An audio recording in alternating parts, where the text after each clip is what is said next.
जब से पैलेस्तीन में से इजराइल कंट्री को अलग किया गया है, तब से लेकर आज तक दोनों ही कंट्री के बीच वॉर होती रहती है। लेकिन यहाँ पर सवाल ये उठता है, ये दोनों ही कंट्रियाँ आपस में लड़ क्यों रही है और इसके पीछे भी ब्रिटिश गवर्नमेंट का क्या रोल रहा है। तो इस कॉन्सेप्ट को हम इस वीडियो में आज जानेंगे। तो शुरू करते हैं आज की ये वीडियो। वर्ल्ड वॉर वन से पहले यहाँ पर किसी भी प्रकार का झगड़ा नहीं था। उस वक्त फ़लस्तीन में मुस्लिम पॉपुलेशन सबसे ज़्यादा थी, लेकिन जूस और क्रिश्चियन यहाँ पर खुशी खुशी रहते थे। उस वक्त ये पूरा एरिया जो मैप में दिख रहा है वो ऑटोमन एम्पायर के कंट्रोल में था, जिनको सल्तनत उस्मानिया भी कहा जाता है। लेकिन कुछ यहाँ पर अरब लीडर थे जो ऑटोमन एम्पायर के रूल से काफ़ी तंग थे, तो वो चोरी छुपे ऑटोमन एम्पायर के दुश्मन ब्रिटिशों से जा मिले। ब्रिटिशों ने उनसे ये वादा किया कि जो वो ऑटोमन एम्पायर के खिलाफ जंग में उनकी मदद करेंगे तो उनको एक अलग आज़ाद देश दिया जाएगा। लेकिन ऐसा ही एक वादा ब्रिटिशों ने यूरोप में मौजूद जूस से भी किया था। उस वक्त जूस ही एक ऐसी कौम थी जिसका कोई खुद का देश नहीं था। यूरोप में मौजूद जूस काफ़ी मुश्किलात से गुजर रहे थे। उनको नफरतों की निगाहों से देखा जा रहा था। कई मकामात पर तो उनको कत्ल भी कर दिया जाता था। लेकिन ऐसा क्यों था? तो इसके पीछे भी रिलीजन कॉन्फ्लिक्ट है। दरअसल क्रिश्चियन ये मानते थे कि वो जूस ही थे जिसकी वजह से जीसस क्राइस्ट की मौत हो गई थी। तो इसी बात को लेकर यूरोप में जूस को पसंद ही नहीं किया जाता था। जूस पैलेस्तीन में अपने एक अलग देश की चाहत रखते, जिसको वो जायोनिज्म का नाम देते थे। मूवमेंट की शुरुआत 1896 में हुई थी।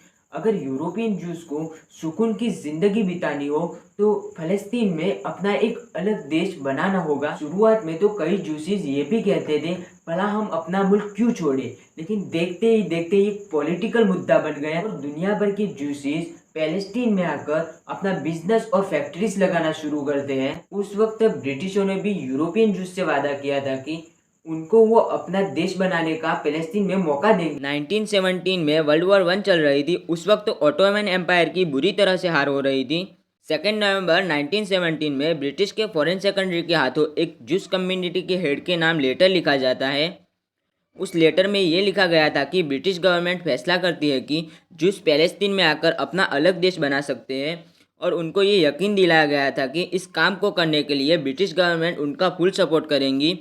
और उसमें यह भी मेंशन किया गया था कि पैलेस्तीन में जो पहले से मुस्लिम रह रहे हैं उनको इससे कोई नुकसान नहीं होगा।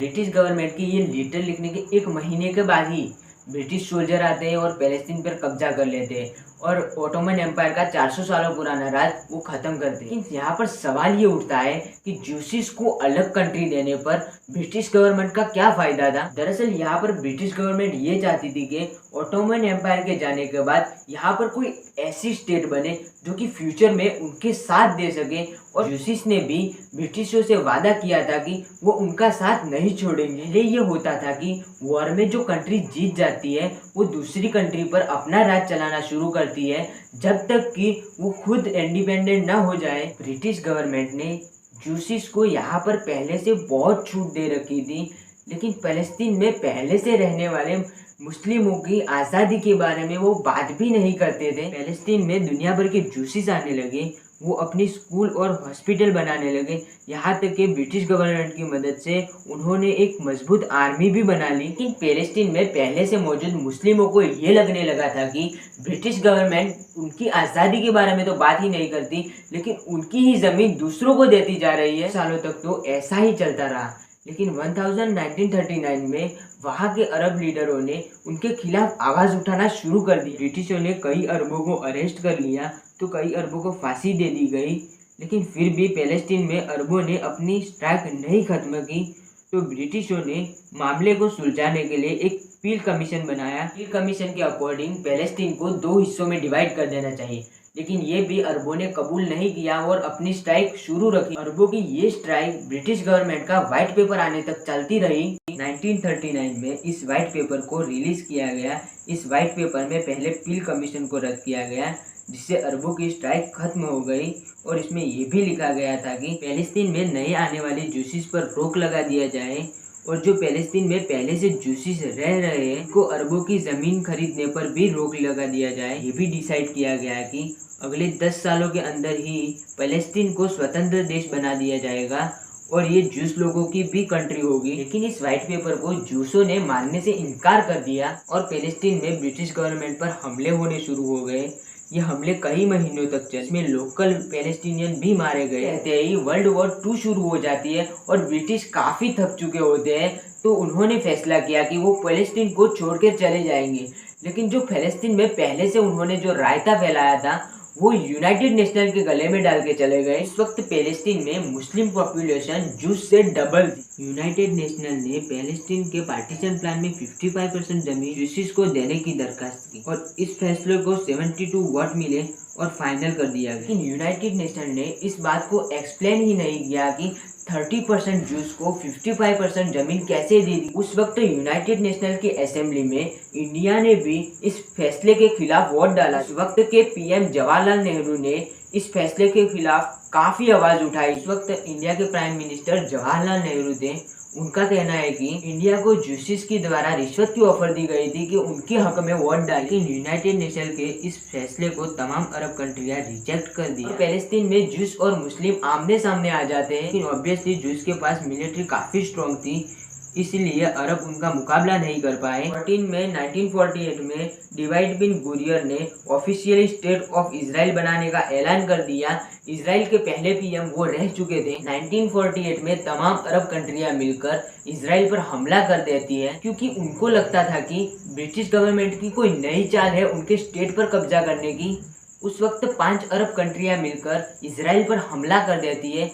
उस वक्त सबको यही लगता था कि अरब कंट्रियां जीत जाएगी, लेकिन यहाँ पर कुछ उल्टा हुआ और इजराइल जीत जाता है और यूनाइटेड नेशनल ने जितनी जगह दी थी उससे भी ज़्यादा जगह पर वो अपना कब्जा कर लेता है। 1967 में एक और अरब जंग होती है और यहाँ पर पैलेस्टीन के 2 हिस्से बन जाते हैं, गाजा स्ट्रिप और वेस्ट बैंक। इन सब के बीच पैलेस्टीन के लोग अपना खुद का देश बनाना चाहते हैं। इस मकसद से अपनी एक अलग ऑर्गेनाइजेशन पीएलओ का नाम देते हैं। पीएलओ शुरुआत में हथियार उठाकर जबरदस्ती अपना देश पाने की कोशिश करते हैं।